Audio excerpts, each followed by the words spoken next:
Nagkapukod siya man eh. Ikabil mo lang dito. Nagsudutan na yan. Ah. Search na.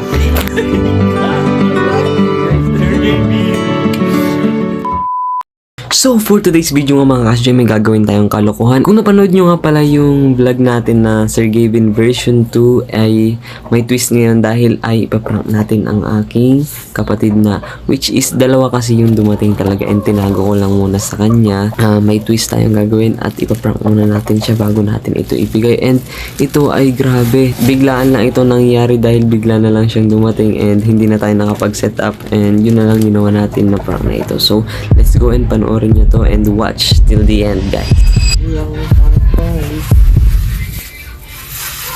Yung sigaw natin, Nasto.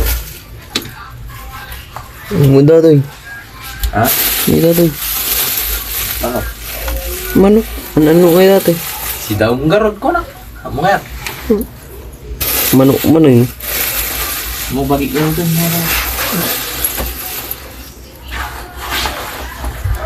Bayagin inlaw dito yun. Nya? Ang kapayagin inlaw. Ha? Ang kapayagin inlaw ko na. Nya? Ang kapayagin inlaw.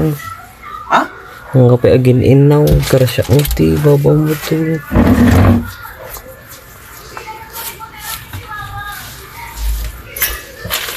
Hey, kapod dati. Kukuha mo.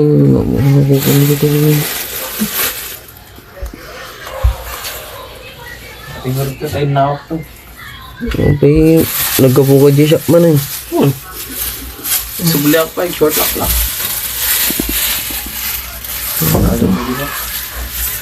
Tapos manok la. May data ta. Ya? Ate, tas data kam paghangaran dito na mo pa ihangar. Joy. Nagitaan nila bam. Piyak. Kung nga war-war to eh. Di kabil mo lang dito. Nagsudutan na yan. Isibag na ka, amo na kawara. Tabi nga war to eh. Nya? Tabi nga war to eh. Wala.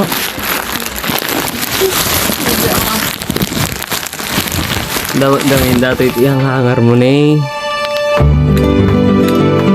Yeah. Search na. Gawin dati ito dapat ihanger mo. Ano day? Basta gawin ang dito yung hanger. Yeah, surprise. Sobrang guys baka nagigilpit na ako guys baka kung ano bang mangyari dito kasi Oh, maganda na ito. talaga Idol! Guys huwag hindi akong tala guys pagalit siya talaga ay ba uy sayang guys duwa lang tipo kurang gamitin idyong guys idyong next time ka na sabihin bawi ka na lang yan guys yan guys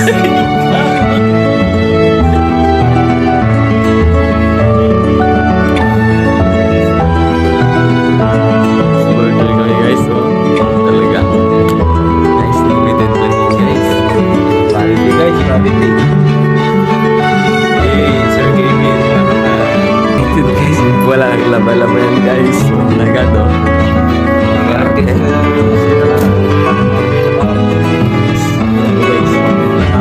guys hello Search guys. kaya hindi muna ako nag-inaw guys para naman may maipakita kunyari galit ako Kala ko guys ayaw na niya yung manok guys. ba't gano'n aayawan yan guys